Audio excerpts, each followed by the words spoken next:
Hola amigos, pues aquí estamos celebrando bueno, más bien conmemorando, celebrando la vida y conmemorando el 10º aniversario luctuoso del escritor torreonense Francisco José Amparán, que es pues nuestro santo patrono, porque pues el Seminario de Literatura Amparán lleva orgullosamente su nombre. Y bueno, yo quisiera empezar presentándonos, aunque ya muchos nos conocen. Aquí está Julián Herbert Hola. y pues yo, Silvia Georgina Estrada. Hola a todos. Y bueno, queremos empezar un poco hablando sobre quién era Paco Amparán, este escritor que nació en Torreón el 23 de octubre de 1957 y bueno, falleció precisamente un 4 de julio de 2010 a los 52 años. Es un escritor que además pasó toda su vida en la comarca lagunera, toda su vida en Torreón. Él estudió ingeniero químico, ingeniero industrial químico, pero nunca ejerció esa carrera. Eso es como una también de las facetas más importantes de Paco Amparán, porque él se inclinó desde siempre a las humanidades, a las letras, a la literatura. Estoy segura de que mucha gente en Torreón todavía lo recuerda porque le dio clases a muchos, tanto en preparatoria como más tarde en el Tecnológico de Monterrey Campus Laguna, donde además fue coordinador del área de humanidades. Y bueno, también sabemos que Paco Amparán tuvo varios premios, una docena de premios, algunos principalmente de cuento. Yo destacaría el de San Luis Potosí, el Premio Nacional de Cuentos San Luis Potosí, también el Ramón López Velarde. Y bueno, además de ser un escritor, que tiene muchos cuentos, también fue académico, como les platicaba, y también periodista. Sostenía una columna en el Siglo de Torreón, tuvo ahí una columna durante muchos años. De hecho, hay por ahí un libro que recupera algunos de estos textos, pero pues, estamos aquí básicamente para hablar sobre la faceta literaria de Paco Amparán, y Julián nos va a platicar pues su anécdota de cómo conoció a Paco Amparán, que tiene mucha relación con el oficio de la escritura, ¿no, Julián? Sí, pues hola a todos y gracias por andar por aquí. Les cuento muy rápido. Yo conocí a Paco Amparán a veces dudo si fue en 1989 o en 1990. Quizá fue en el 89. Yo tendría, sí, 18 años. Eh, Paco, yo ya había leído a Paco Amparán. Cuando yo llegué a vivir a Saltillo, había conocido este libro que se llama Once de Coahuila, que es como el libro fundacional de la literatura de finales del siglo XX, digamos, en Coahuila. Y había un cuento, hay un cuento padrísimo de Paco ahí que se llama Cuatro en la Arena. Entonces, bueno, yo tenía la referencia, pero pues yo me juntaba ahí con una bandita de escritores bastante, eh, pues, bastante problemática, digamos. En la que estaba José Santana Díaz, que sigue por aquí, el doctor Alfonso Flores Rivera, que falleció hace ya tiempo, y Julio Robledo. En fin, éramos una bandita ahí un poco lactosa. Y alguien nos dijo, oye, va a pasar un escritor de Torreón por Saltillo y quiere ahí conocer a algunos escritores. Se llama Paco Amparán. En ese tiempo Paco había ganado ya el premio San Luis Potosí y pues era como una figura ascendente, digamos, de la literatura mexicana. Y pues sí, finalmente organizamos ahí una carne asada, que es lo que se hace en estos rumbos, en estas tierras, para celebrar a la gente.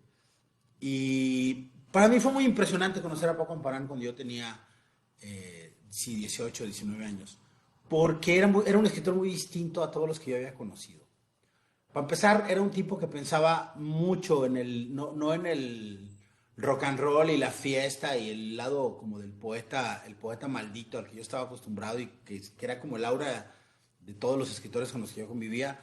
Paco era todo lo contrario. Él pensaba y todo el tiempo que lo traté fue esa sensación, que es una sensación que es una de las razones por las que lo considero entre mis maestros, pues una sensación que él me transmitió, la del oficio y la de la profesión. Esta cosa, esta madre es un oficio, es un trabajo, y uno se puede volver profesional de la literatura. Y lo recuerdo porque estábamos por ahí platicando y en algún momento me dijo, ¿en qué escribes? Nadie en esa época, pues todo el mundo estábamos ahí con nuestro cuaderno y haciéndonos los hippies, ¿no? Los rebeldes de la literatura.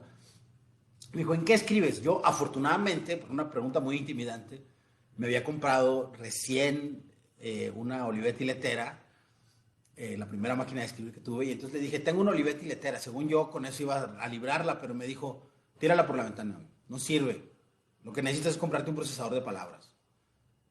Y empezó a hacer todo un rollo sobre cómo era ser escritor teniendo un procesador de palabras.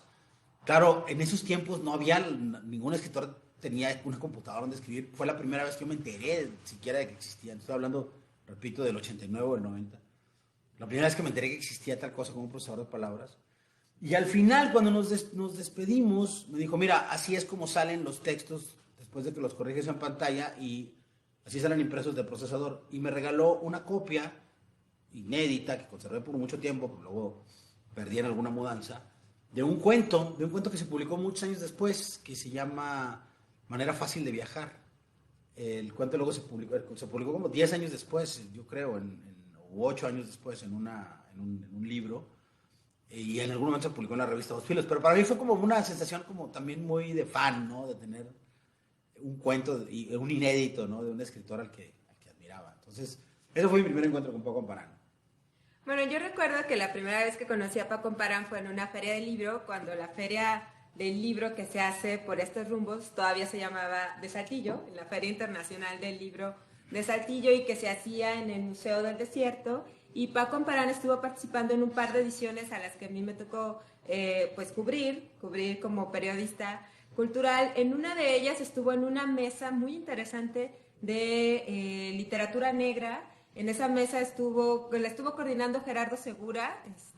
Gerardo Segura fue quien trajo a esta gente para hablar sobre este género. Estaba ahí Paco Taibo II, también Elmer Mendoza. Era como una mesa muy interesante.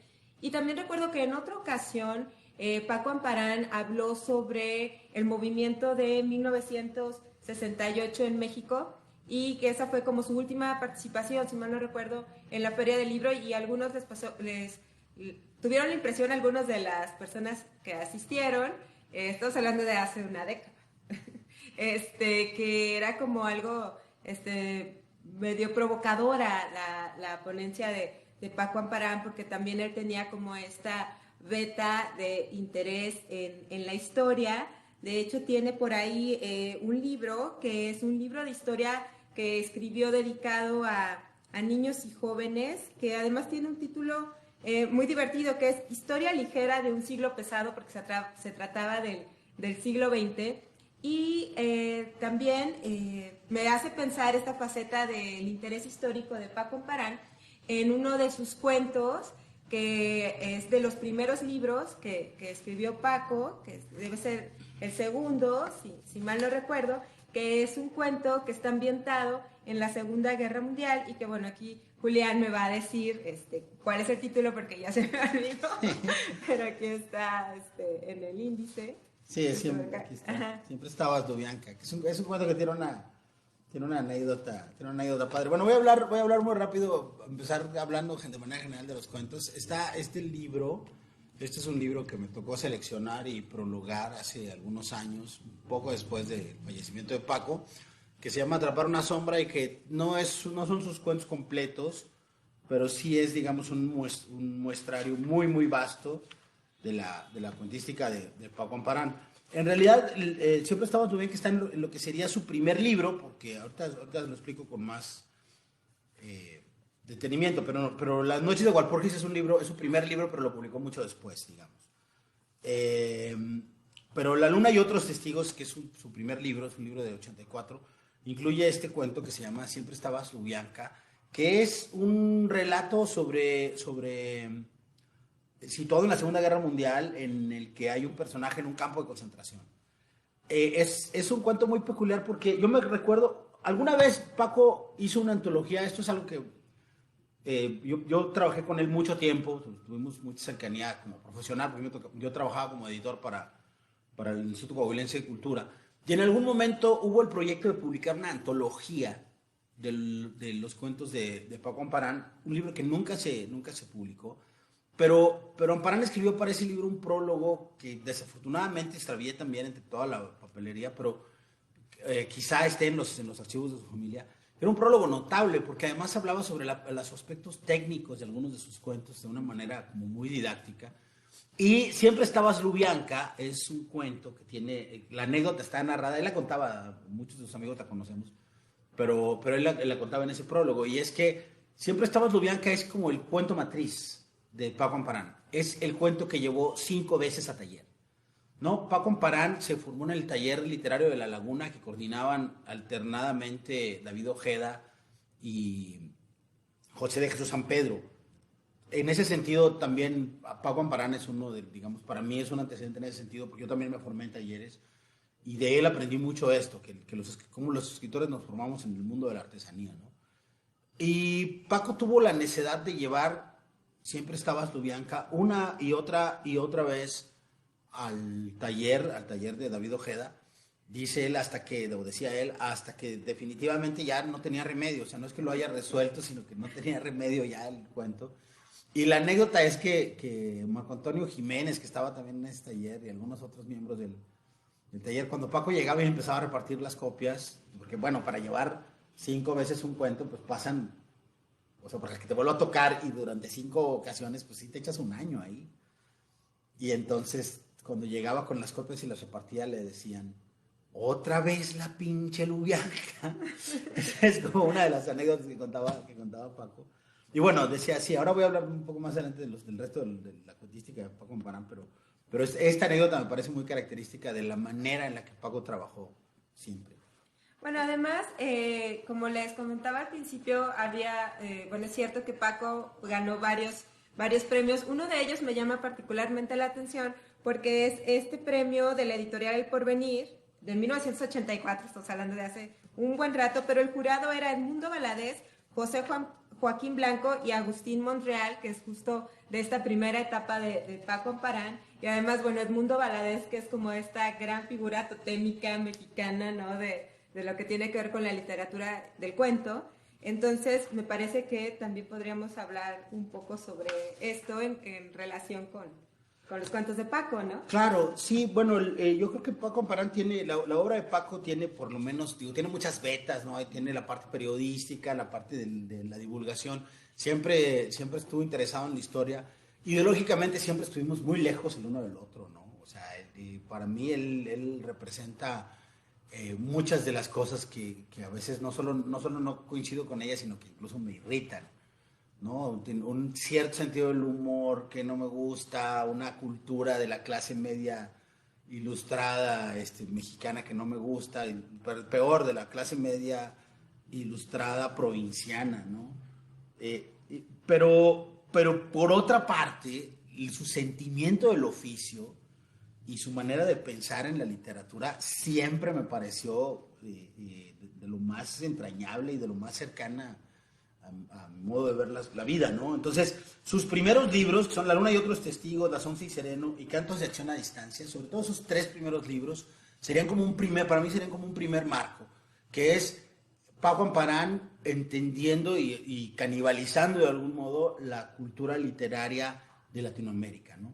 Son cuentos que tienen mucho que ver con el boom, que tienen mucho que ver con sus lecturas, por una parte de García Ponce y por otra de Julio Cortázar, incluso de Carlos Fuentes, ¿no? Hay ahí algunos cuentos, hay digamos, una cierta irregularidad, por supuesto, que cualquier escritor tiene, y incluso Las Noches de Walpurgis y otras ondas, que es su primer libro, es como su libro hondero, ¿no? Es como la influencia de José Agustín y Parménides García Saldaña.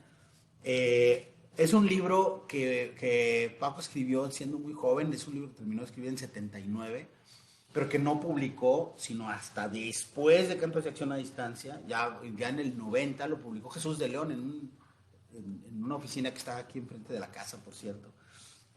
Pero bueno, yo creo que de esos libros, Cantos de Acción a Distancia es el libro central. Acá está en la edición, yo creo que la mejor edición que tuvo Paco en vida, porque luego tuvo una muy linda en Almadía, pero esta, nada menos que de la serie del Volador de Joaquín Mortiz, la edición original de Cantos de Acción a Distancia, que sí creo que es el libro más equilibrado y más potente de la obra de Amparán, y cierra, este libro cierra con Atrapar una sombra, que es esto, hay cosas irregulares en la obra de Paco. A mí me parece que Atrapar una sombra es uno de los cuentos excepcionales de la literatura mexicana, y que es un cuento que no ha tenido, me parece, la resonancia porque es de verdad un cuento extraordinario, un cuento me recuerda, no sé, me recuerda a Sábato por una parte, ¿no? Un cuento sobre que no sabe si está loco o es una literatura fantástica de alguien que está como eso, explorando las sombras. No voy a spoilearlo, pero ojalá lo busquen por ahí. Y bueno, decía, esta sería una primera etapa, luego hay una segunda etapa que está atravesada por su novelística y luego por los relatos tardíos, que son de tipo policíaco, y también por ahí un par de textos con influencia de José Emilio Pacheco, ¿no? Pero bueno, ese es como a grandes rasgos. Bueno, ahora que mencionas la cuestión de la novela, bueno, Paco también escribió novelas, no muchas, podríamos decir que la cuentística fue como su signo, ¿no? Como autor, pero también escribió novelas, que es de esta que mencionabas, Otras caras del paraíso, que salió originalmente en 1995 y después hubo una reedición, digamos, hace no demasiado tiempo, después de la muerte de Paco. Y también hay otro libro que también está por aquí, que es Tres amores o más, que ese también salió de forma póstuma en esta colección que se distribuyó a principios del siglo XXI, que es precisamente escritores coahuilenses del siglo XXI de la Universidad Autónoma de Coahuila. De hecho, en el grupo del seminario por ahí posteé una reseña que escribió Penélope Montes precisamente sobre esta novela de Otras caras del paraíso, de la que pues, Julián nos va a platicar un poco más, ¿verdad? Sí, bueno, voy a hacer unos comentarios muy, muy breves. Bueno, esta es la edición, como verán, sí tengo ahí esta es la edición con la firma de Paco Amparán en el 95. En realidad, Paco terminó este libro en el 93. Yo recuerdo haber visto parte del manuscrito, sí, a principios de los 90. Esta es la edición posterior, Otras caras del paraíso, en la edición de Almadía, que apareció, si mal no recuerdo, en el 2012, y para la que escribí un prólogo también, de alguna manera me volví como el editor o el comentarista de la obra de Amparán. ¿Qué pasa con Otras caras del paraíso? Bueno, Otras caras del paraíso se inserta de lleno, de una manera además muy buscada por el autor, en el contexto de lo que se llama el neopolicíaco mexicano, ¿no?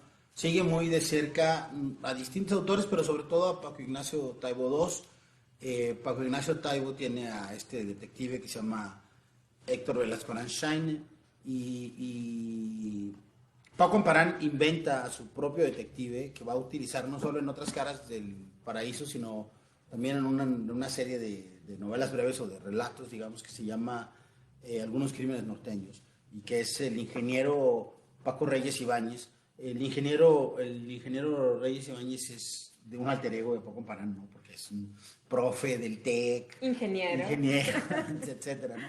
Ahora, una de las cosas que tiene Otras caras del paraíso, yo esto no, siempre he dicho esto, a mí me parece que el arranque es un poco lento de la novela. Tiene luego, en el momento que empieza a agarrar ritmo, ya tiene un cierre notable. Yo sigo prefiriendo sus cuentos, pero hay una peculiaridad que tiene que ver con la cultura literaria y con digamos que con la cultura pop de Paco Amparán.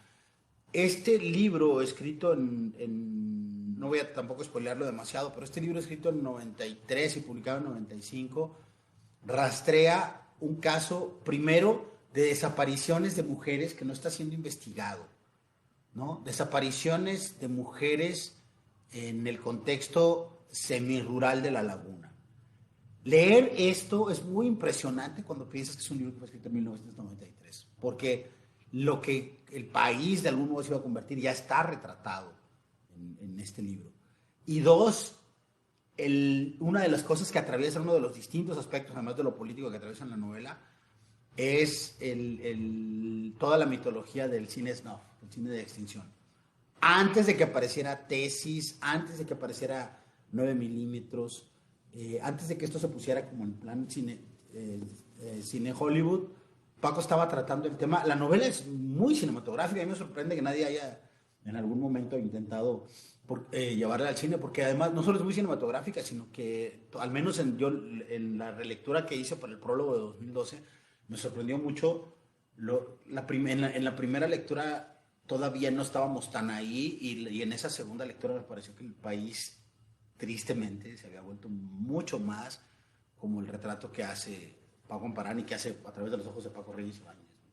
Y bueno, yo quisiera agregar sobre esta como cuestión de, digamos, del género negro en el que estuvo Paco, que luego fue muy conocido en los últimos años de su vida justamente por este rasgo de su obra literaria. De hecho, fue miembro de la Asociación Internacional de Escritores Policíacos, que bueno, por ahí está Paco Taibo II, por supuesto, que es como nuestro representante mexicano máximo de este asunto, y también digamos que había como reuniones internacionales, hubo una en La Habana, sí, leí por ahí, ¿no? Y luego, bueno, ya se hizo como este grupito, que fue como lo conocí en esta Feria del Libro de Saltillo de la que les platico, porque ya era como el grupo consolidado de autores del género negro que existía en México en la época, ¿no? Digamos antes del relevo generacional, que bueno, ya hemos visto que ahora hay otros autores mexicanos que se dedican a eso, pero que digamos que este Paco Amparán estaba como en la primera ola, ¿no? De autores mexicanos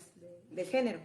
Sí, bueno, de hecho creo que ahí es, por eso creo que se marca ese cambio, ese cambio que de algún modo cambia la aparición de la figura de Paco Reyes Ibáñez. Yo pensaría que el cuento Atrapar una sombra, que me parece que es una incisión en la obra de Paco Amparán, ahí que es un cuento de 88, ahí empieza a ver este campo, que es un cuento sin pertenecer al género negro, digamos, tiene todavía como esa literatura del boom, apunta hacia una zona muy oscura. Luego vienen algunos crímenes norteños, donde aparece por primera vez, antes de En otras caras del paraíso, aparece por primera vez el ingeniero Paco Reyes Ibáñez, y ahí hay un relato muy curioso que se llama El caso del joyero politizado, que es un relato muy... Aquí tengo que decir que uno de los aciertos, me parece, de Paco Amparán en esa segunda fase de su obra, porque la primera es como mucho más suelta y está buscando como esa visión de lo universal,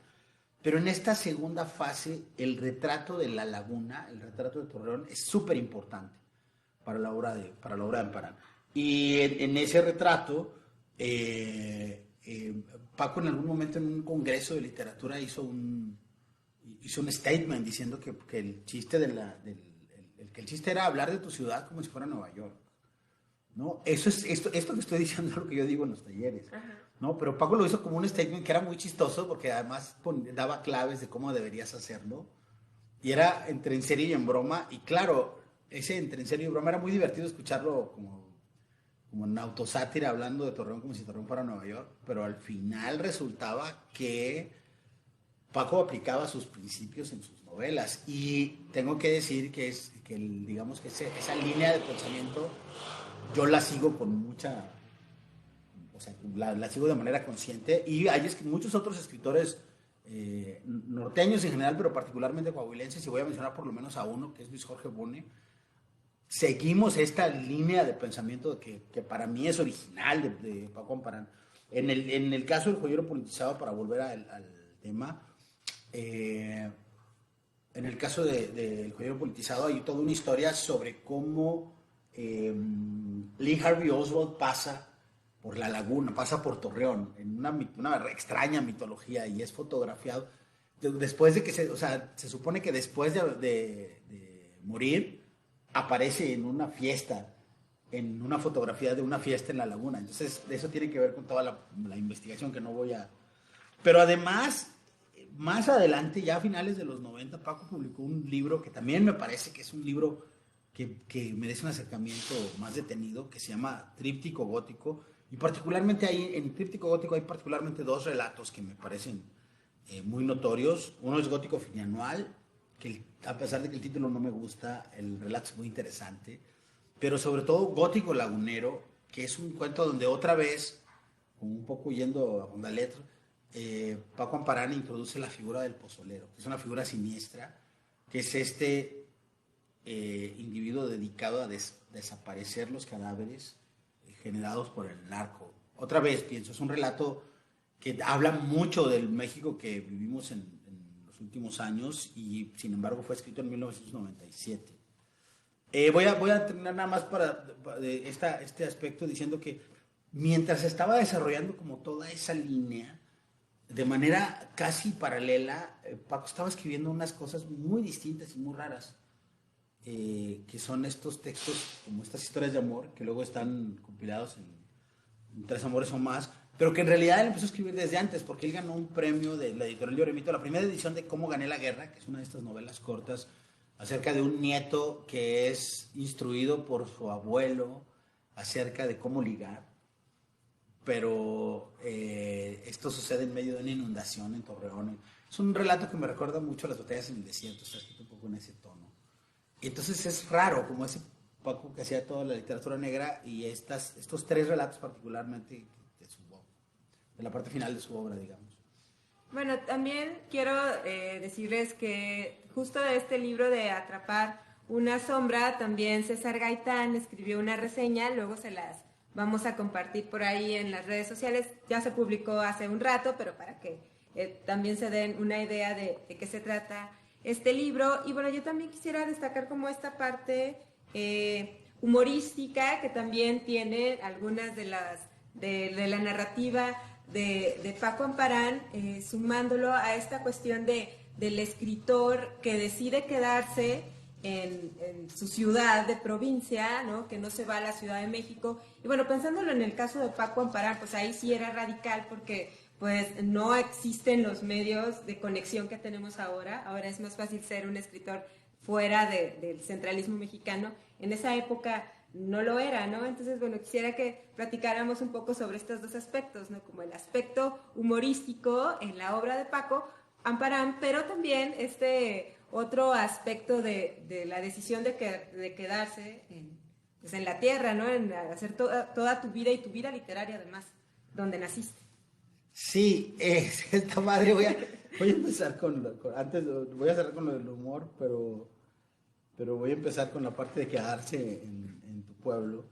Yo he dicho en algunas ocasiones que Paco era un lagunero recalcitrante, lo cual ya es como, porque pues, todos los laguneros son recalcitrantes, ¿no?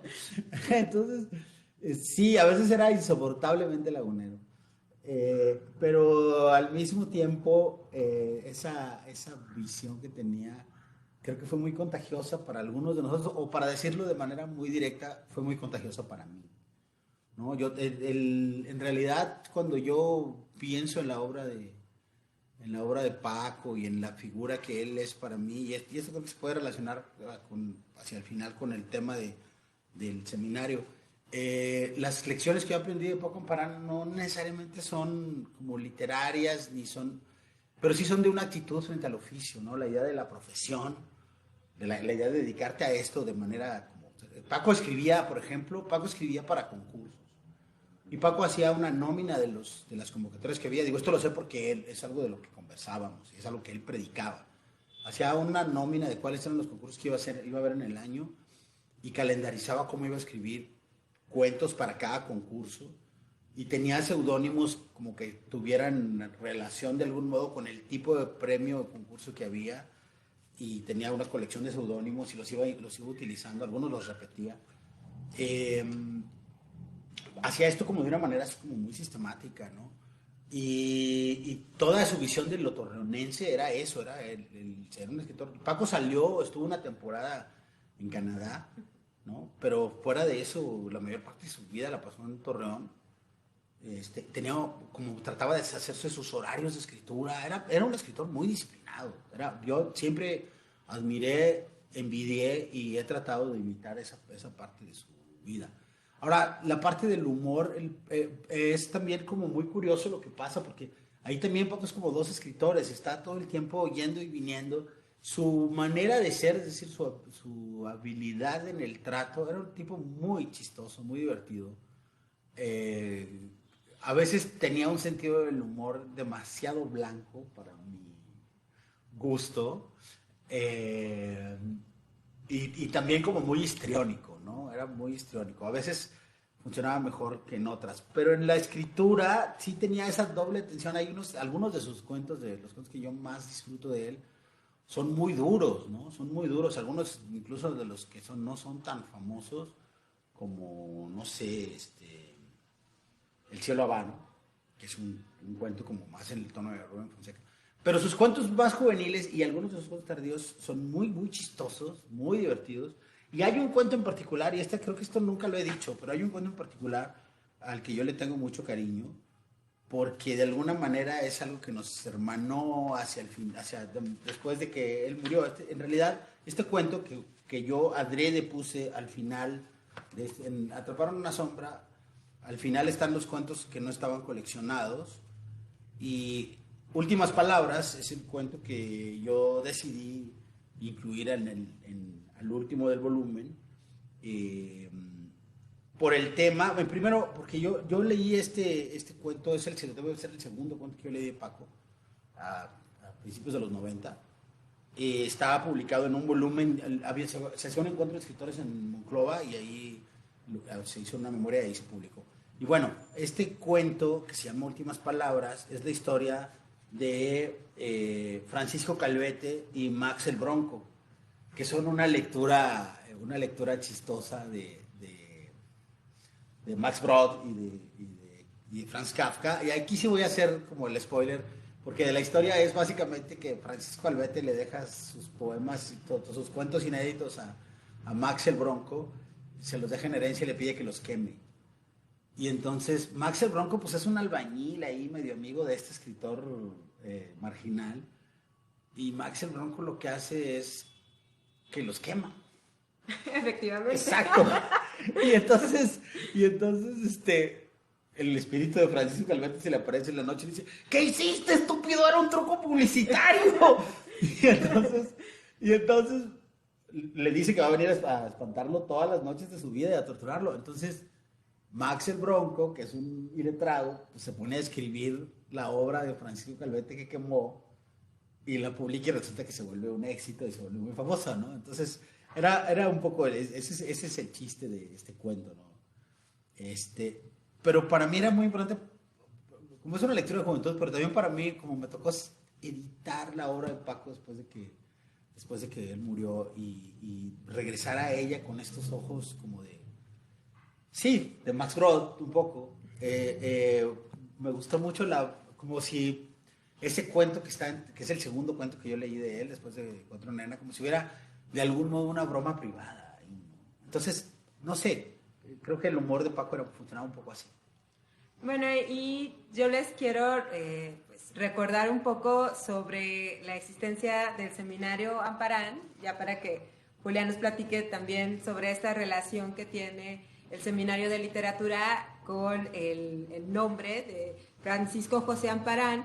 Como, bueno, saben algunos de los que nos están acompañando, ¿no? Ahí está por ahí Aurora Alvarado, que es una de las integrantes del seminario fundacionales. El seminario se fundó en 2015, en marzo de 2015, tuvo esta etapa institucional con la Secretaría de Cultura de Coahuila durante 2 años. De hecho, publicamos una antología literaria, ¿no?, de los integrantes del seminario a finales de 2016, que se llama Estos son mis papeles, y que se presentó en la Feria Internacional del Libro de Guadalajara. Digamos que tuvimos presentación de lujo, ¿no? Después en el Cerdo de Babel, que es nuestra taberna consentida y nuestro sitio ahora al que vamos con toda la frecuencia para hacer eventos públicos.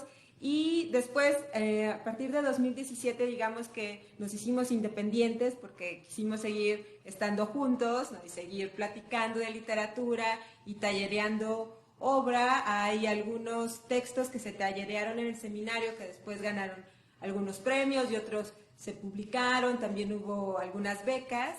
Y bueno, para hablar del seminario, pues hay que hablar del origen de su nombre, que es Francisco José Amparán, porque entre los escritores coahuilenses que pudiste seleccionar para ponerle nombre, Julián, pues tú seleccionaste el de Francisco José Amparán cuando estabas gestando el proyecto allá en 2015.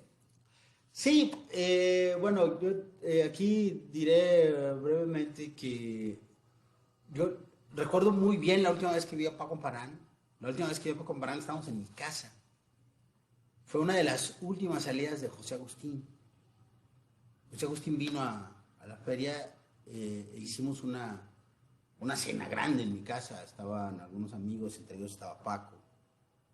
No lo volví a ver. Me enteré después de su muerte, que me pareció algo tan repentino. Yo voy a cumplir en enero 50 años. Paco tenía 52 cuando murió. Entonces, para mí era como pues, un chavo, ¿no? Un chavo. Y al mismo tiempo un teacher. Y fue una sensación muy ambivalente porque me parecía que era un hombre muy joven, al mismo tiempo lo vi más bien avejentado la última vez. Y para mí fue como también un enigma tratar de entender, ahora lo entiendo mejor después del seminario justamente, pero tratar de entender cuál era la relación que habíamos tenido Paco y yo. Porque, y eso lo he descrito, no estoy muy seguro de que hayamos sido amigos en ese sentido como tradicional de la amistad. Sí, o sea, sí recuerdo haber ido a comer una vez a su casa. Recuerdo con afecto a la gentileza a su esposa y a su hija, Constanza, que la conocí desde que era una bebé. Pero esa cercanía personal nunca fue tanta como la amistad, y eso es algo que digo, teníamos una amistad literaria. Y eso es algo muy difícil de tener en este país. Para mí, en ese sentido, Paco era una persona sumamente entrañable. Y la relación que eso guarda con el seminario, digamos, para mí es una forma también de honrar eso. Porque aunque mi manera de ser es distinta y creo que la forma en la que se desenvolvió el seminario sí desembocó en formas de amistad o como más, no sé, más sensibleras a lo mejor por mi manera de ser. Hay este trasfondo, creo que en la forma de convivir del seminario, ¿no? Que tiene que ver con el oficio y que tiene que ver con la colaboración en proyectos, que tiene que ver con lecciones básicas como una cuartilla se presenta en Times New Roman de 12 puntos a doble espacio, hay que escribir una cuartilla diaria mínimo, y, o sea, todas estas cosas que son como algunas de las convenciones y de algún modo, contraseñas que intercambiamos quienes participamos en el seminario. Entonces, también para mí era, a la hora de crear el seminario, yo quería hacer un taller, ya había intentado varias cosas. Salvador Álvarez me propuso hacer una cosa más como formalizada, a mí se me tocó mucho. Y en realidad el proyecto creo que lo diseñamos un poco entre los dos, él como representante de la Secretaría de Cultura, que nos apoyó un montón en el origen del seminario. Y yo estoy agradecidísimo con ellos por eso.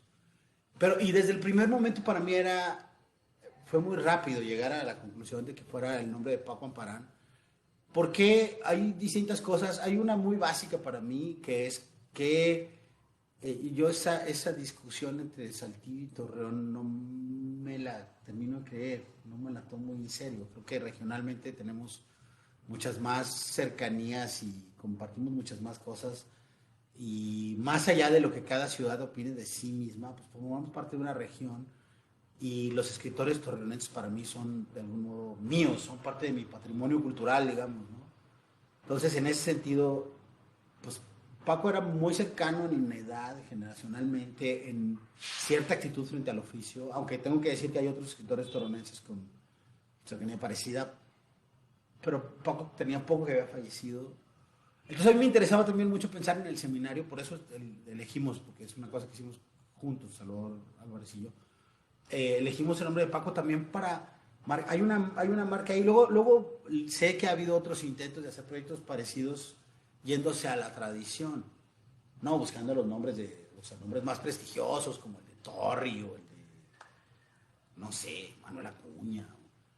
A mí me importaba mucho usar el nombre de Paco Amparán como en este contexto por lo que representa acerca del cambio del relevo cultural generacional, de la concepción de la cultura, ¿no? A mí me interesa mucho más una concepción de la cultura como la que tenía Paco Amparán, no esa visión humanista como tan tradicional o vinculada con la provincia y el romanticismo, sino todo lo contrario, ¿no? Esta visión como de un universalismo más contemporáneo, más vinculado con el pop, más cercano de la tecnología, por ejemplo, sin abandonar por esto la tradición, por supuesto, ¿no? Entonces, por eso para mí era importante el nombre de Paco Amparán, y creo que, bueno, eso. Bueno, además yo quiero aprovechar para decir que justo como espíritu de colaboración y de colectivo, ¿no? Que es algo que es muy necesario en la época en la que vivimos actualmente, pues es el espíritu que rige el seminario, sobre todo en esta etapa independiente. Digo, estuvo ahí desde el principio porque el primer Bloomsday que organizamos en Saltillo, que fue en 2015, recién empezando el seminario, pues hubiera sido imposible sin la colaboración de toda la gente que estuvo ahí, y los proyectos que hemos hecho después pues también han requerido como apoyo de toda la gente que pues da su tiempo. Es como esta cuestión del trueque, pero es un trueque de creatividad y literario e intelectual, en el que tú ayudas a revisar el trabajo del otro, a tallerearlo, y a cambio vas a recibir pues exactamente lo mismo. Y así hemos hecho con los libros de César Gaitán, de Aurora Alvarado, también de Cristian García, que son algunos de los que han estado en el principio, también por supuesto Nadia Salas, que forma parte de este núcleo, y después, bueno, tuvimos algunas otras incorporaciones, algunas de hecho en la etapa independiente, y ahí pues a Luis Fernando Bañuelos, que es como de nuestra avanzada regia, le tocó como esta parte de transición, ajá, y por supuesto está Penélope Montes, que desde el día 1 y hasta ahora siempre ha estado ahí para apoyarnos, y que se viene desde Monterrey además, que esa es como la característica de Penélope, que tiene que andar yendo y viniendo. Y bueno, también allá en Monterrey están Juan Iván González y Fernanda Reiner, y también quiero recordar a nuestra querida Aida Cifuentes, que está pues a lo mejor en alguna sierra del norte de Coahuila, es una chica muy movida, hablando de ingenieros. Sí. Que también está para allá, Elena Gómez, Jesús Humberto González, y bueno, tanta otra gente, bueno, Mari Carmen Urrieta, que se sumó con nosotros a las reseñas que publicamos ahora en la revista Replicante, y que pues dieron como apoyo a Eli, claro, Eli Vázquez y Fuentes, no lo puedo dejar de lado porque aparte es el que nos hace los videos, y Carlos Mata, que ahora nos ayuda con los podcasts, y que bueno, ellos dos también han estado desde el principio de estos 5 años, y gracias al apoyo de todos pues tenemos proyecto que vamos a comenzar este año con el apoyo del FONCA, del Programa de Fomento y Coinversión de Proyectos Culturales. Estamos muy emocionados, y pienso que hacerlo bajo esta idea, además del nombre de Paco Amparán, y esta idea de hacer literatura afuera, ¿no? Fuera de la Ciudad de México, y de mostrar todos los alcances que tiene, ¿no? Eso se me hace como muy fuerte y muy bonito de este proyecto. Sí, yo aquí me gustaría, esto es algo que suelo decir, lo voy a tratar de decirlo lo más rápido posible, que también está relacionado con Paco Amparán.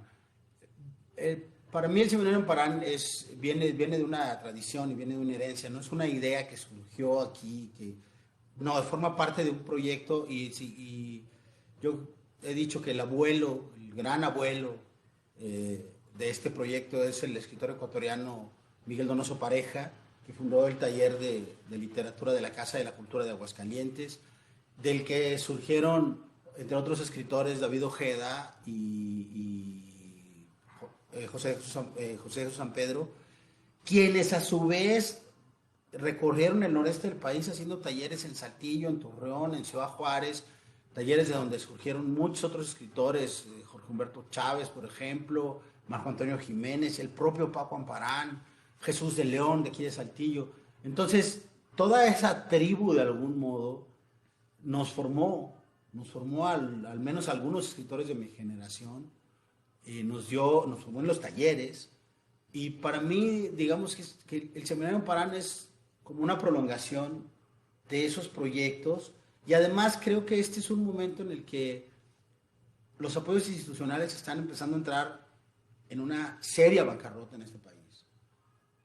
Ahí es muy difícil encontrarse. Las instituciones desafortunadamente no están teniendo capacidad de respuesta para lo que la cultura mexicana es. Me parece que los proyectos independientes tienen en sus modestos alcances, tienen mucha fuerza. Y yo creo que este proyecto que ahora tiene el Seminario en Parán de coworking, con proyectos de León, Guanajuato, de Monterrey, Nuevo León y de Querétaro, es justamente esto. Es como esa clase de taller que hacía David Ojeda en los años 80. A mí eso me emociona mucho. Me emociona la noción de que no necesariamente vamos a tener como la panacea cultural, pero sí la posibilidad de generar cosas colectivamente, ¿no? Desde la sociedad.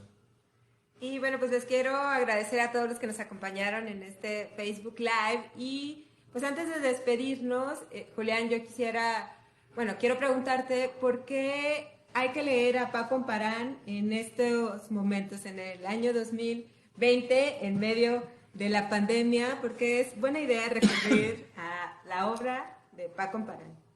Bueno, tengo que decir que a mí me parece que una de las cosas que necesita Paco en este momento es una actualización editorial, porque aunque sus libros, sobre todo la novela está bien editada y es de 2012, este libro es más difícil de conseguir, es bastante voluminoso, y a mí me encantaría poder, es algo que he pensado, hacer una selección un poco más reducida de como la quintesencia de los cuentos de Paco Amparán.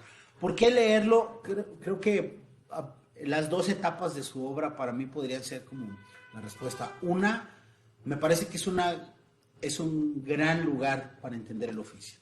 Los cuentos de Paco Amparán, sobre todo los de su etapa temprana, son cuentos muy estrictos. Es un escritor que fue muy estricto, es decir, todo el tiempo está trabajando como alguien que está ejercitándose. Entonces, independientemente del logro estético de cada cuento, es muy notorio que se la está complicando, que está metiéndose en un problema, que está tratando de entender cómo funciona un punto de vista, cómo funciona narrar solo de noche, cómo hacer un cuento, por ejemplo, en un carro todo el tiempo, cómo pueden ser las relaciones con la memoria y con lo femenino, está conscientemente metiéndose en problemas. Entonces, una de las cosas que le diría a cualquier lector es, yo creo que es un buen profe de técnica, al menos para mí lo fue. La segunda tiene que ver con su etapa con la novela negra y su perspectiva, su habilidad para rastrear algo que estaba en el aire, pero que no estaba completamente cuajado. Cuando uno lee a Paco, la sensación de amenaza de las cosas, claro, muchas de esas cosas a nosotros ya nos rebasaron y nos alcanzaron 4 veces, pero Paco Amparán tenía mucho instinto, y esto creo que para quien quiera escribir sobre la violencia en México es muy importante. No es la denuncia, lo que hay en la obra de Paco Amparán no es la denuncia, y me parece no es como algo que ha sucedido mucho con la literatura del narco, como seguir la historia y llevarla, como imaginarla hacia sus últimas consecuencias. No, es el rastreo de algo que está sucediendo de manera soterrada, que todavía no está en la prensa. Y me parece que ese es un trabajo bien importante en un escritor, sobre todo un escritor de literatura del género negro. No la violencia que estamos viendo en la prensa, sino el trasfondo, que a veces es más siniestro aún, de esa violencia que estamos viendo en la prensa. Y Paco era muy bueno para hacer esos rastreos. Bueno, pues no sé si hay ahí algún comentario, creo que hay muchos saludos. Eso hay muchos saludos. Eso sí hay, se los mandamos ahí de vuelta. Y bueno, aquí Julián nos está revisando a ver si hay algo ahí para comentar ustedes, amigos. Sí, que alguien que nos dice que tres amores o más no se presentó de forma póstuma, y que fue el último libro que presentó Paco. Sí, estoy de acuerdo. Ahora, Tres amores o más en realidad es una recopilación de 3 textos. Uno de ellos, hasta donde recuerdo, está publicado por primera vez en ese volumen, que es Pavana a 4 voces. En realidad, los otros 2 relatos del libro ya habían tenido una edición previa. Cómo gané la guerra se publicó originalmente en Lloremito. Paco ganó el primer premio de novela breve de la editorial Lloremito, que además el editor era Luis Humberto Crosby.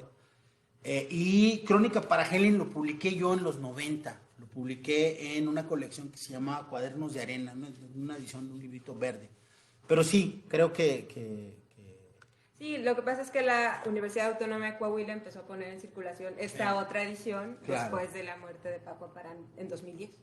Claro. Y alguien le habla de que leyó el cuento de Últimas Palabras. Que el libro... Rosalba Hernández Álvarez nos dice que está en Kindle. Y bueno, muchas gracias por la referencia. Yo no lo sabía, pero supongo que se refiere a la novela. Debe ser la novela. Pues qué padre, ¿no? Para encontrarla. Pues sí. Bueno, pues muchas gracias por acompañarnos en esta pues pequeña conmemoración para Paco Amparán, como siempre decimos en estos casos, con los autores que se van, que además en el año 2010 fue un año que sí se llevó a muchos escritores, a Carlos Monsiváis, a José Saramago, a Salinger. Es realmente un año que los movió mucho literariamente, y uno de estos escritores que se fue en 2010 pues fue Paco Amparán, pero ahí está su obra y sus libros para regresar. Y pues Julián me dice que ahí hay un comentario de Juan Iván que no alcanzo a leer. Juan Iván hace una pregunta que creo que puede ser relevante para algunos espectadores, quizá, algunos lectores. Pregunta: ¿qué cuento dirías que es el indicado para meterse con todo lo de Amparán? Bueno, yo yo lo había mencionado al principio, pero voy a regresar a eso. A mí me parece que el cuento, la médula de la cuentística de Amparán es Atrapar una sombra, que es el cuento que le da título a este libro, y es el cuento que cierra Cantos de Acción a Distancia. Por cierto, Cantos de Acción a Distancia me parece un gran título. Atrapar una sombra me parece que es el cuento básico de Amparán. Sin embargo, sí hay por ahí un par más que les recomiendo mucho. El cielo avaro, que es un cuento con un cambio muy extraño en el punto de vista, pero que me recuerda mucho la prosa y la manera de narrar de Rubén Fonseca. Es un cuento como ahí en el tono de Rubén Fonseca. Quizá esos dos cuentos sean para mí los dos cuentos más brillantes escritos por Amparán. Bueno, pues ahora sí, muchas gracias por acompañarnos, muchas gracias por sus comentarios. Ya estaremos pues hablando más sobre Paco Amparán, nuestro santo patrono, y bueno, no quisimos dejar pasar esta fecha sin recordar su obra, sin leerlo un poco. Ahí estaremos posteando cosas en nuestras redes sociales, tanto en Facebook como en Twitter, y también ahí en YouTube. También tenemos el Seminario Amparán, tiene ahí sus canales para hablar con todos, ¿no? En donde podemos intercambiar y seguir esta conversación y conocer mucho más de la obra de Paco Amparán, que a mí me parece que sí merece una revisitada, que de pronto está como alejada de este canon cuentístico mexicano. Ahí debería estar también nuestro querido Paco Amparán, hay que leerlo. Muchas gracias por acompañarnos. Gracias, Julián. Hasta pronto. Hasta pronto, y nos estaremos viendo después. Nos despedimos, chicos.